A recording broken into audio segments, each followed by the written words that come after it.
किसी ग्राउंड पर कैसे भी कांग्रेस जो जो चैलेंज कर रही है, जो पिटीशन लगा रही है, वो कहीं से भी संवैधानिक रूप से या कहीं से भी सही लीगली है, ऐसा कुछ नहीं है।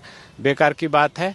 और कांग्रेस के जो लोग अभी काम कर रहे हैं, वो जाहिर सी बात है कि विदेशी ताकतों के इशारों पर ही ये काम कर रहे हैं और इनको मुंह की खानी पड़ेगी। जो वक्फ की आड़ में जो कुछ लोग मलाई खा रहे हैं, पहले उनको वंचित किया जाए, उनको हटाया जाए।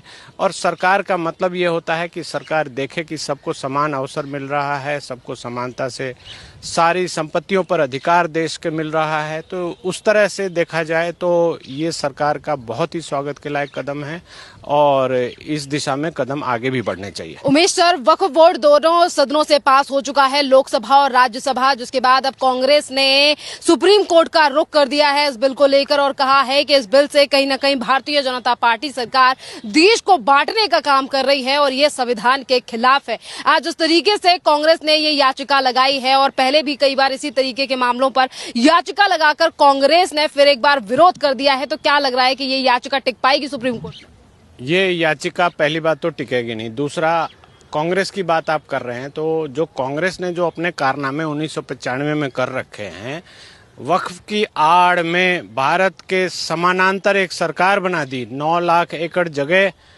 दे दी वक्फ को, और वो ऐसा हो गया कि किसी की भी संपत्ति वक्फ ले सकता है और सरकार की भी संपत्ति ले रहा था। तो अब के एक्ट में इन चीज़ों को सुधार किया गया है। हमारा भारत देश एक है और यहाँ एक सत्ता चलनी चाहिए। वक्फ की कोई प्राइवेट पैरेलल संस्था सत्ता नहीं चलनी चाहिए थी, उसको सुधार किया है। जो कांग्रेस के कारनामे हैं उसको भारतीय जनता पार्टी ठीक कर रही है। तो मुझे नहीं लगता कि लीगली किसी ग्राउंड पर कैसे भी कांग्रेस जो जो चैलेंज कर रही है, जो पिटीशन लगा रही है, वो कहीं से भी संवैधानिक रूप से या कहीं से भी सही लीगली है, ऐसा कुछ नहीं है। बेकार की बात है। और कांग्रेस के जो लोग अभी काम कर रहे हैं, वो जाहिर सी बात है कि विदेशी ताकतों के इशारों पर ही ये काम कर रहे हैं और इनको मुंह की खानी पड़ेगी।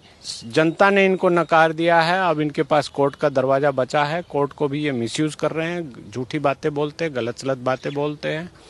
तो ये कहीं ना कहीं ये बिल्कुल गलत है, हमारे देश के लिए ही गलत है ये।